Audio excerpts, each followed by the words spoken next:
1660 and 1795, what happened to Poland? What happens to the Holy Roman Empire? What happens to the Ottoman Empire? What happens to Austria, Prussia, Russia? Okay, these are very, very important themes that we will keep returning back to.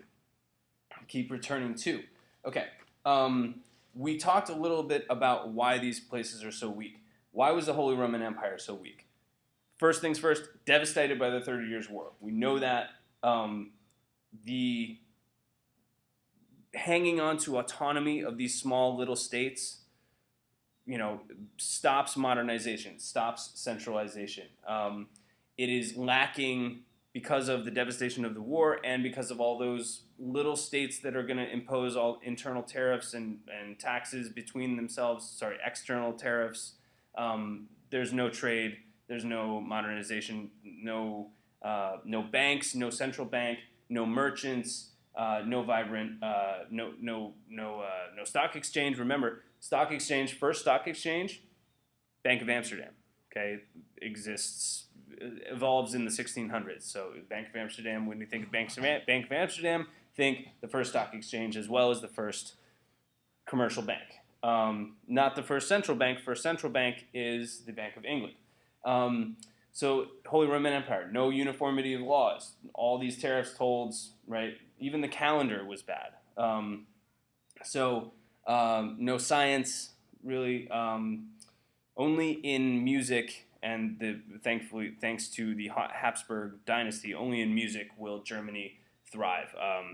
Haydn, Bach, all the Baroque artists, so Bach, Haydn, Handel, Handel's Messiah, right? Alleluia, Alleluia, right? That's Habsburg money, Austrian Habsburg money well spent.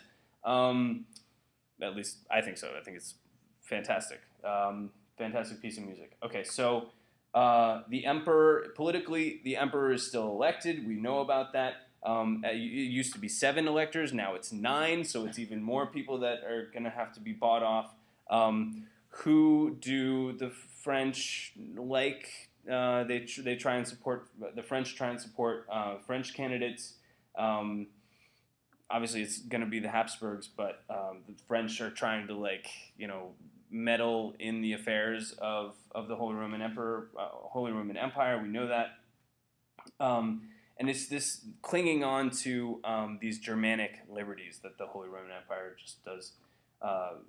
They just don't get it, and so there's no absolutism. Let's see, the main families that you need to remember. Obviously, the Habsburgs in Austria, the Wittelsbach of Bavaria. Let me see if I can spell that for you. Wittelsbachs, Wittelsbach, also known as Wittelsbach, and the Hohenzollerns of Prussia. Let me write that out. Okay, so these guys will be the dominant members. I'm gonna Hohenzollerns.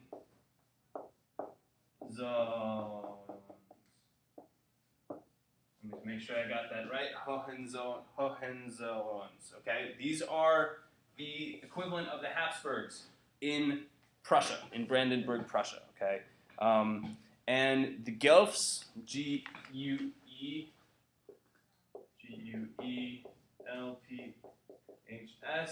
in Hanover. Remember, Hanover will become the dynasty that takes over in England in 1714 when the Stuart line dies out.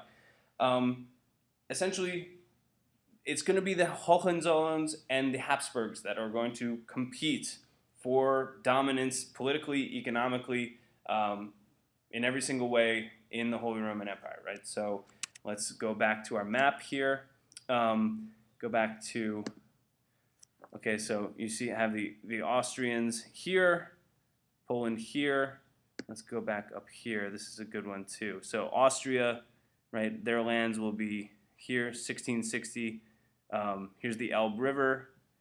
Here's Trieste, which is an important port on the Mediterranean. That will be fought over quite extensively.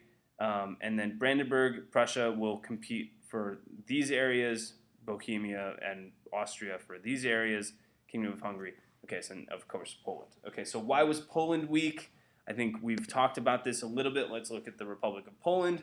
But why was Poland weak? It's a republic. Its monarchy is elected, and monarchy is not inherited. It's a huge state. It's got a heterogeneous population. It had a combination of a duchy of Lithuania and the Polish Republic. It had absorbed they had absorbed the duchy of Lithuania a long time ago. They had a high proportion of Jews. We know that. Germans and Slavic peoples. Okay, we're going to need to talk about Slavic peoples a lot in this class. Well, who are the Slavs? Where did the Slavs come from? We're going to have to do a little bit of research on that, but like the Slavs are going to be those kinds of those people that they live in the Balkans, right? So they live down here. They will live in Russia. They will live in Poland. Some will live in Austria. Some will live in the Holy Roman Empire. They are a divisive kind of group in the way that Russia will compete to protect the Slavs. Everybody is always, for some reason, wanting to protect the Slavs in the Balkans, okay, because they're an ancient kind of ethnicity.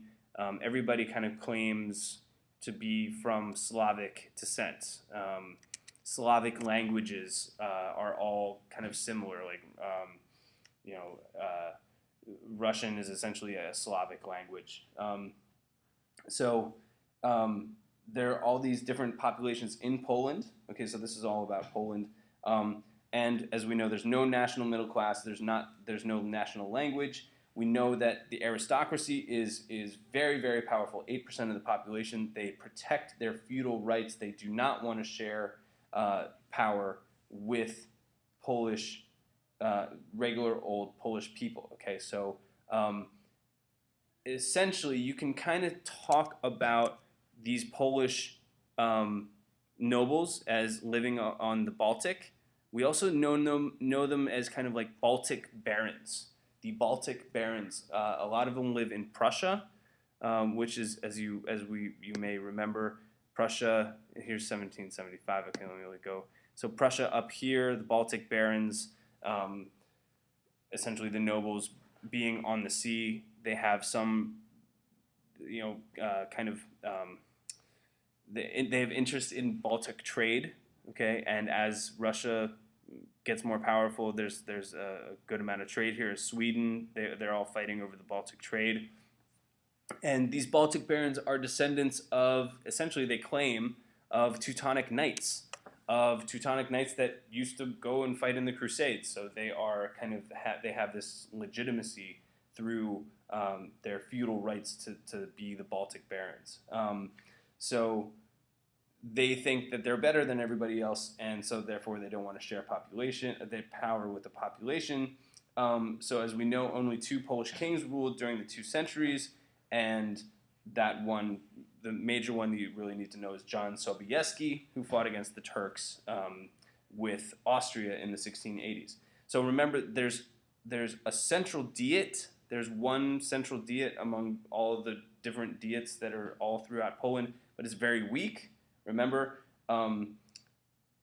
it required a unanimous vote for any kind of decision. So, and remember, exploding the diet meant that any one guy could get up and say, I free veto this, meaning the free veto, the liberum veto, and he could explode the diet and disband the diet. And so therefore, nothing was ever done. So the government failed to develop what? A monopoly on power, a monopoly on violence, and a monopoly to tax. The nobility was never taxed. The nobility was never taxed. So therefore, they didn't have a standing army.